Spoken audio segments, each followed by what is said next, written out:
What decision will haunt you for the rest of your life? 10 minutes after drinking my second vodka tonic, I felt way more drunk than I should from 2 drinks. My head was heavy and my words started to slur. Derek, the kind stranger who'd bought me the drink, asked if I was okay. When I said I felt dizzy and that maybe I hadn't eaten enough, he suggested some water.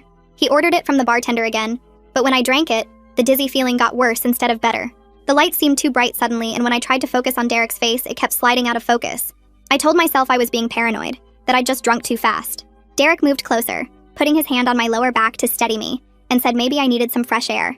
I said no, I was fine. But my tongue felt thick, and the words came out slurred. That's when I knew something was really wrong. I tried to stand up to go to the bathroom, but my legs were like jelly, and Derek caught me, his hands gripping my arms too tight, saying, "Careful there. Looks like someone can't handle their liquor." His smile was different now, satisfied, like something was going according to plan.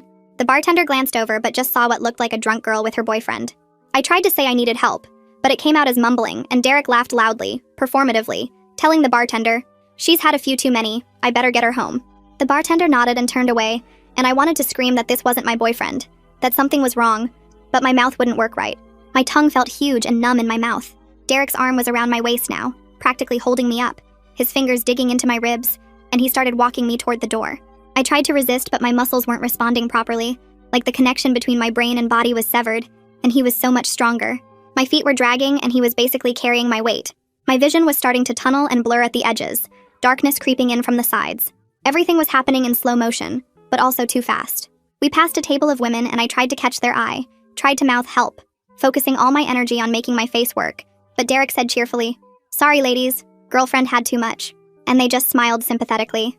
One of them said, "Been there, girl," and laughed, and I wanted to cry because they had no idea what was happening.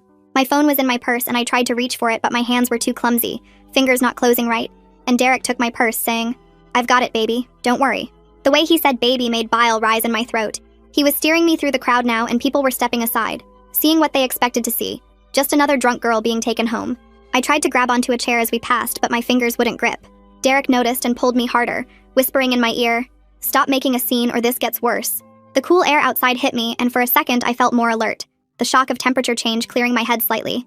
But then the dizziness crashed over me worse than before. My knees buckled and Derek held me up, making it look caring, but his grip was bruising my arm. He was walking me away from the bar toward the parking lot, and I tried to pull away, but it was like moving through thick syrup, every movement taking enormous effort. My legs felt like they weighed 1,000 pounds each. He kept talking in this calm, friendly voice loud enough for others to hear, saying, "My car's right over here. I'll get you home safe. You just had too much." I could see people on the street, but when I tried to call out, only a weak mumble came out. A group of guys walked past, and I managed to grab one sleeve, but Derek quickly said, "Sorry, man. Girlfriend gets handsy when she's drunk." And the guy laughed and pulled away from me. Derek told a couple walking by, "Too many birthday shots." And they laughed and kept walking while I tried to shake my head no, tried to make them see. My legs were barely working now, and Derek was essentially carrying me, my feet dragging on the pavement. I could feel my heart racing, but my body wouldn't respond to the panic. I could see his car getting closer, a dark SUV parked in the shadows at the back of the lot where no cameras would reach. My vision was going in and out, like someone was flipping a light switch, and I couldn't feel my feet anymore. Everything below my knees was numb. Derek was saying something about how I'd feel better soon, how he had water in his car, how he'd take good care of me, how I was exactly his type.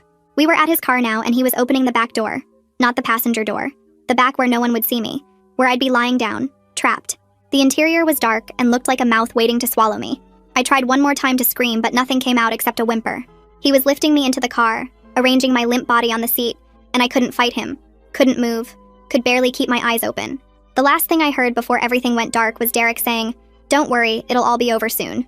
My eyes opened to spinning darkness and a cold, hard surface pressing against my cheek.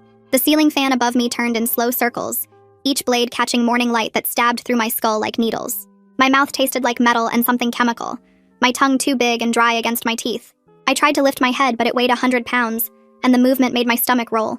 The floor under me was tile, white bathroom tile with little black specks, and I could see the base of a toilet nearby. My arms were twisted under me at weird angles, and when I tried to move them, pins and needles shot through both hands. Something was wrong with my shirt. The buttons were off by one, and the fabric was bunched up around my ribs. My jeans were still on, but the zipper was halfway down, and one leg was pushed up to my knee. I forced my hand to move, to check, and felt relief when I found my underwear was still in place, even though everything else was messed up. My hair was stuck to my face with what felt like dried spit or vomit, and when I pushed it away, my fingers came back with traces of mascara. Through the open bathroom door, I could hear Derek's voice. Not close, but maybe in another room. talking on the phone about having to deal with something unexpected. He said he needed to clean up before anyone noticed, and that he'd handle it like last time. My body went cold at those words, and suddenly my brain snapped into focus, even though my limbs still felt like wet cement. I had to get out before he came back to finish whatever he'd started. The bathroom had 2 doors, one leading toward his voice, and another that looked like it might go outside or to a hallway. I tried to stand, but my legs wouldn't hold me, so I started crawling, dragging myself across the tile with my elbows while my knees scraped behind me. Every movement took forever, and I could hear my own breathing, too loud and raspy in the quiet house. The door handle was too high to reach from the floor, so I used the wall to pull myself up enough to turn it. The door opened into a laundry room with another door that had a window showing daylight and what looked like a backyard. Derek's voice got louder for a second, and I heard him say he'd call back in an hour after he took care of things.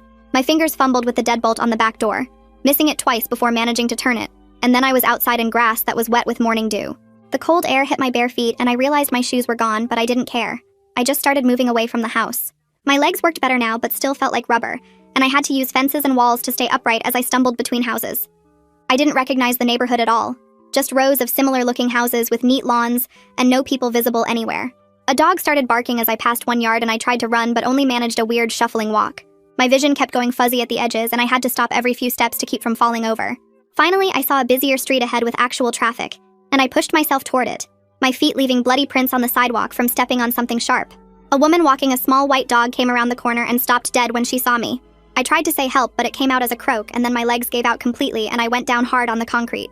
The woman dropped the leash and ran to me, already pulling out her phone, asking what happened while she dialed 911.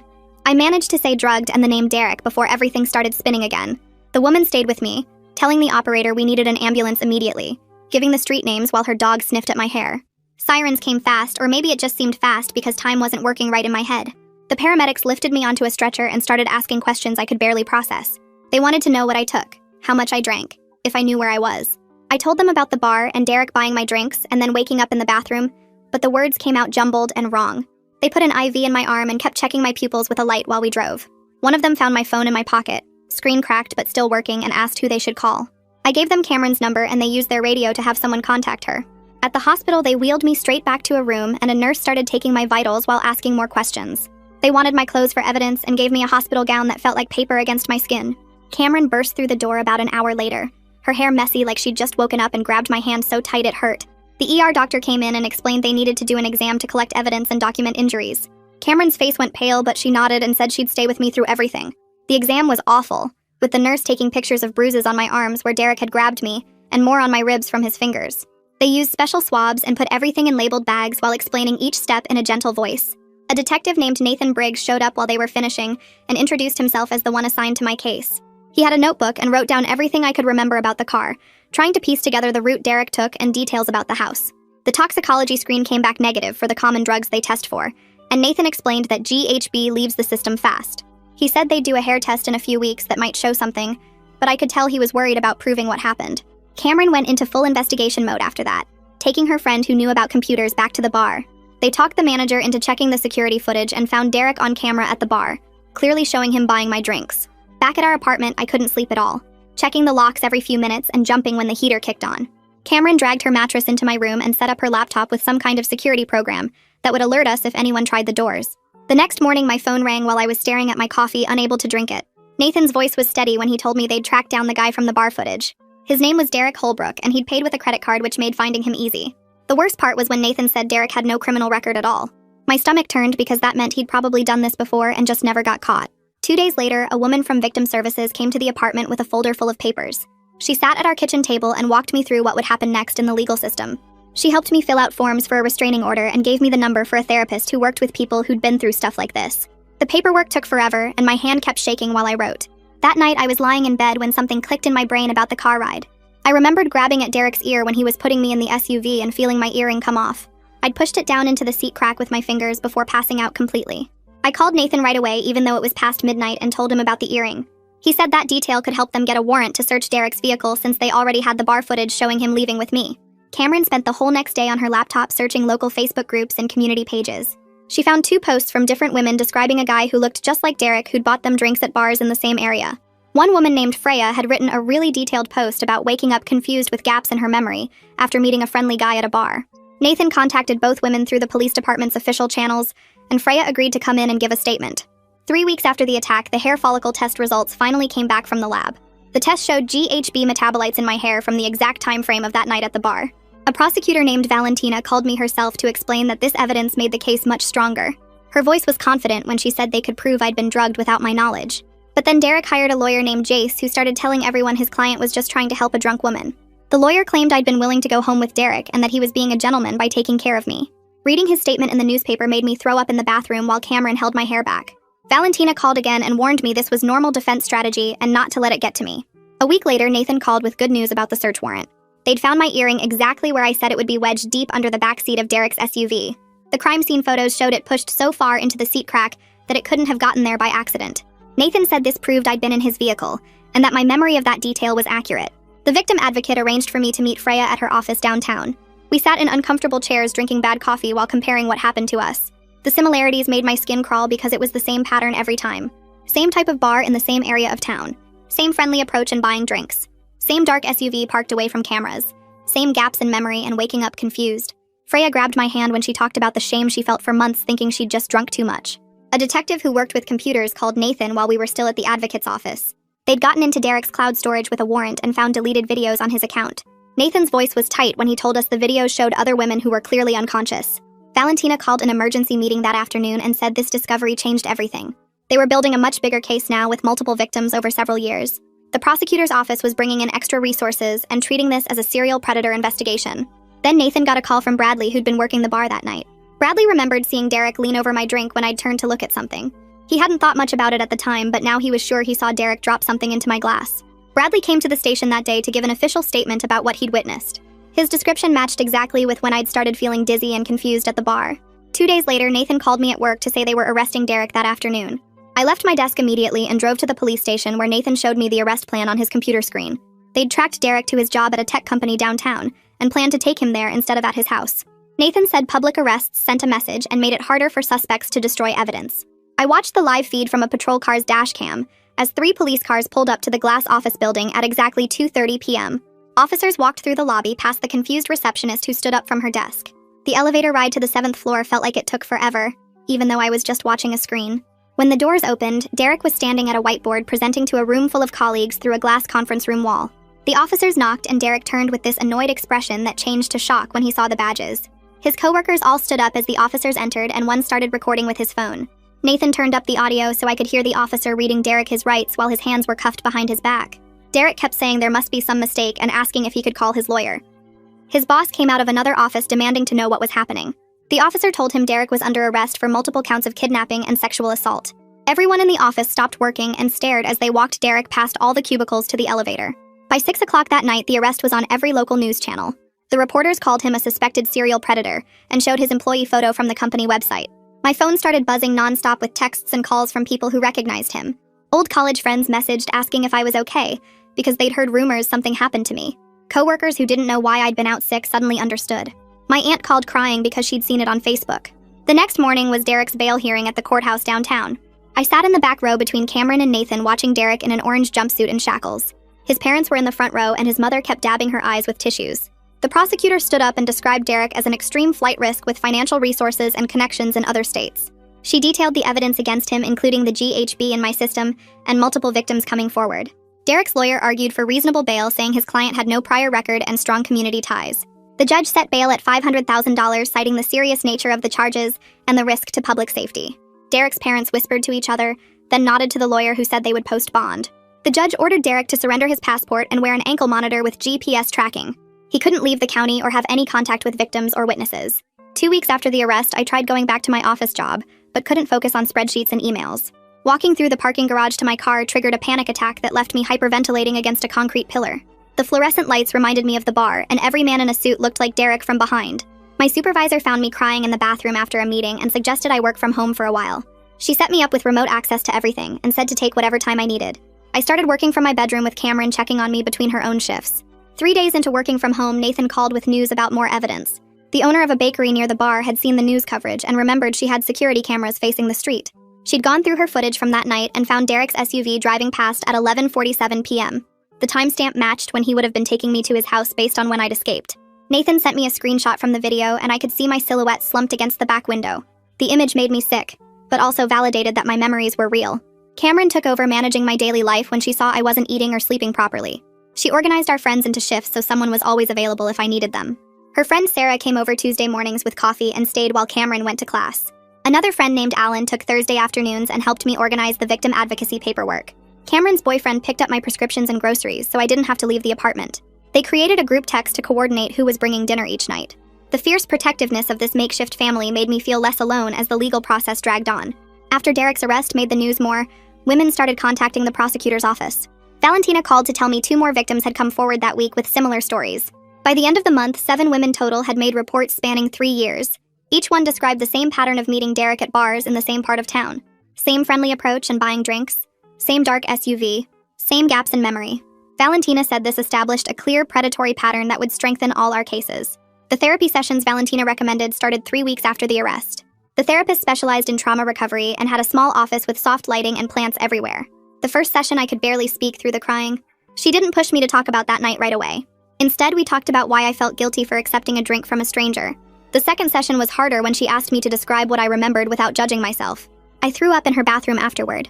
By the 4th session, I could talk about it without completely breaking down. A month after the arrest, Derek's defense team filed a stack of motions with the court. They claimed the search of his car was improper because the warrant was based on unreliable witness testimony. They said the GHB evidence was inconclusive because the test was done too late. They wanted all the video evidence thrown out, claiming it was obtained without proper chain of custody. Valentina called me after spending all night writing responses to each motion. She filed counter-arguments with case law and precedents showing everything was done correctly. The hearing on the motions lasted 3 hours with both sides arguing. The judge denied every single defense motion, saying the evidence was properly obtained and admissible. 5 weeks after the arrest, Nathan called about a new witness. Derek's neighbor had seen the news coverage and realized she might have important information. The woman lived 2 houses down and remembered seeing Derek carry what looked like a drunk woman into his house 6 months earlier. She'd assumed it was his girlfriend who'd had too much to drink at dinner. She remembered thinking it was sweet how he was taking care of her. Now she realized what she'd actually witnessed and felt sick about not calling anyone. She gave a sworn statement to Nathan describing everything she saw that night, including the woman's limp arms and Derek's hurried movements. 2 months after the arrest, the grand jury convened to review all the evidence. Valentina presented everything, including the test results, witness statements, video footage, and victim testimonies. The grand jury indicted Derek on 7 counts of kidnapping, 7 counts of sexual assault, and 7 counts of administering controlled substances without consent. Valentina called me afterward and explained the charges meant Derek was facing 25 years to life if convicted on all counts. She said the multiple victims and pattern of behavior made it very unlikely he'd get a light sentence. The upcoming trial would be brutal, but she was confident we had an overwhelming case against him. 3 weeks later, I sat in a conference room across from Jace McCullough for my deposition. He started asking about what I'd had to eat that day, how much sleep I'd gotten the night before, whether I'd been on any medications. His questions got more aggressive as he picked apart every single detail I remembered. He wanted to know exactly how many seconds it took Derek to walk me to the door, the exact words the other people in the bar said, whether Derek's hand was on my left side or right side when he held me up. When I couldn't remember if the couple outside was walking a dog or not, he acted like that meant I couldn't remember anything. My voice started shaking when he asked why I'd accepted drinks from a stranger in the first place. Valentina put her hand on my arm and told me to take my time. Jace kept pushing, asking if maybe I'd been flirting with Derek earlier, if maybe I'd wanted to go home with him and changed my mind. I started crying when he suggested I might have just been embarrassed about being drunk in public. Valentina called for a break and coached me in the hallway, reminding me to stick to the facts and not let him twist my words. When we went back in, I answered every question clearly, even though my hands were shaking. I didn't back down when he tried to confuse me about the timeline. The deposition lasted 4 hours, and I threw up in the parking garage afterward. 2 days later, Cameron showed up at our apartment with boxes and packing tape. She'd found me a new place closer to campus with better locks and a doorman who checked IDs. We spent the weekend moving my stuff, and she helped me set up 3 different locks on the new door. The apartment didn't have any memories attached to it. No corners where I'd cried or windows I'd stared out of unable to sleep. I still checked every lock 3 times before bed and woke up most nights from nightmares, but the fresh start helped. Cameron stayed over the first week to make sure I felt safe. She set up motion sensors that would alert my phone if anyone came near my door. A month after moving, Nathan called with urgent news. Derek had created a fake Instagram account and messaged another one of his victims, asking her not to testify. The woman, smart and brave, screenshot everything and sent it straight to Nathan instead of responding. Derek's message said he was sorry for what happened and that testifying would just hurt everyone involved. Nathan got a warrant for the fake account and traced it back to Derek's laptop through the IP address. The judge revoked his bail immediately since contacting victims violated his release conditions. Derek was arrested at his parents' house and taken to county jail to wait for trial. For the first time since the attack, I slept through a whole night without waking up in a panic. Knowing he was locked up, that he couldn't show up at my door or follow me somewhere, made my body finally relax a little. The forensic analyst finished going through Derek's computer, and what they found made everyone in Valentina's office sick. He had hundreds of searches about GHB, how much to use based on body weight, how long it stayed in someone's system, what tests could detect it. There were spreadsheets with women's names, which bars they went to, what they drank, who their friends were. My name was on there from 2 weeks before he drugged me, with notes about my work schedule and that I usually came to that bar on Fridays. He'd been watching me, planning it, waiting for the right moment. The spreadsheets went back 3 years and had over 40 names on them. Some had check marks next to them. Valentina said this proved it wasn't a crime of opportunity but methodical predation. She offered Derek a plea deal the next week. 15 years in prison if he admitted guilt and registered as a sex offender for life. His lawyer rejected it within 2 days, saying they were confident they could win at trial. Valentina wasn't surprised and said defense lawyers often gambled even with overwhelming evidence against their clients. She started preparing even harder for trial, bringing in expert witnesses about GHB and predatory behavior patterns. Meanwhile, I started going to a support group at the crisis center every Wednesday night. There were 8 of us in the group, all at different stages of recovery. Some were years past their attacks, others just weeks. We sat in a circle in a small room with soft chairs and talked about everything from nightmares to dating again, to dealing with family who didn't understand. Hearing other women share stories so similar to mine made me feel less alone. One woman talked about how she still couldn't go to bars 5 years later. Another shared how she'd testified at trial and felt powerful taking back control. I cried through most of the first 3 meetings but kept going back. The trial date got set for 6 months after the attack, which felt both too soon and too far away. Valentina met with me every week to prepare for testifying. She explained how Jace would try to confuse me on the stand, make me doubt my own memories, suggest I was wrong about details. We practiced with her assistant playing defense attorney, throwing horrible questions at me until I could answer without breaking down. She taught me to pause before answering, to ask for clarification if I didn't understand, to say, I don't recall, instead of guessing about details I wasn't sure about. 2 weeks before the trial date, Jace McCullough called Valentina with a new offer. Derek would plead guilty to reduced charges and take 12 years if we avoided trial. Jace claimed his client wanted to spare the victims from having to testify and relive their trauma. Valentina said it was really because they knew they'd lose at trial and were trying to get a lighter sentence. She called all 7 of us to discuss the offer.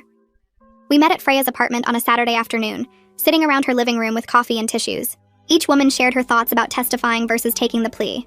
Some wanted their day in court, to look Derek in the eye and tell everyone what he did. Others just wanted it over with and didn't care about the extra 3 years. We talked for 3 hours about what mattered most. In the end, we agreed that making him admit guilt publicly and ensuring he'd be registered as a sex offender was more important than the possibility of a few extra years. The plea hearing happened on a Tuesday morning in a packed courtroom. Derek stood in his orange jumpsuit and had to say out loud what he'd done. The judge made him be specific, admitting to drugging 7 women with GHB, kidnapping them, and intending to sexually assault them. His voice was flat and emotionless, like he was reading a grocery list. He never looked at any of us sitting in the gallery. But hearing him say the words, admitting that he'd drugged me, that it wasn't my fault, that I hadn't imagined it or overreacted, gave me something I didn't know I needed. Validation from the person who'd tried to gaslight me into thinking I just had too much to drink. The sentencing hearing was 3 weeks later, and all 7 of us had to give victim impact statements. I stood at the podium with my typed pages shaking in my hands, looking straight at Derek while I read about the panic attacks that hit me in grocery stores, the way I couldn't sleep without checking my door locks 5 times, how I'd thrown away every piece of clothing I owned that looked like what I wore that night. His parents sat behind him crying, but I felt nothing for them. Not when their son sat there with that same blank expression like we were talking about parking tickets instead of destroyed lives. The judge took 20 minutes before coming back with the sentence, and those were the longest 20 minutes of my life, all of us holding hands in the gallery row. 12 years with no chance of early release, lifetime registration as a sex offender, and he had to pay for all our therapy costs going forward. Derek's mom let out this wail when the judge read it, but I just felt relief that he couldn't do this to anyone else for over a decade. After they led him away in cuffs, Valentina gathered us all outside the courthouse, and Freya suggested we go to her house for dinner since none of us wanted to be alone right then. Her apartment was small, but all 7 of us fit around her dining table with Chinese takeout spread everywhere. And we actually laughed for the first time in months, sharing stories about the weird things we'd done to feel safe again, like carrying pepper spray in our own homes, or sleeping with kitchen knives under our pillows. We exchanged phone numbers and made a group chat called The Survivors, which sounds cheesy, but it helped knowing I could text them at 3 a.m. when the nightmares hit. 3 months after sentencing, I realized I'd slept through 5 nights straight without waking up in a cold sweat or taking the sleeping pills my doctor prescribed. The nightmares still came sometimes, but I'd learned this breathing technique in therapy, where I counted backwards from 100 while picturing myself somewhere safe, and it actually worked most nights.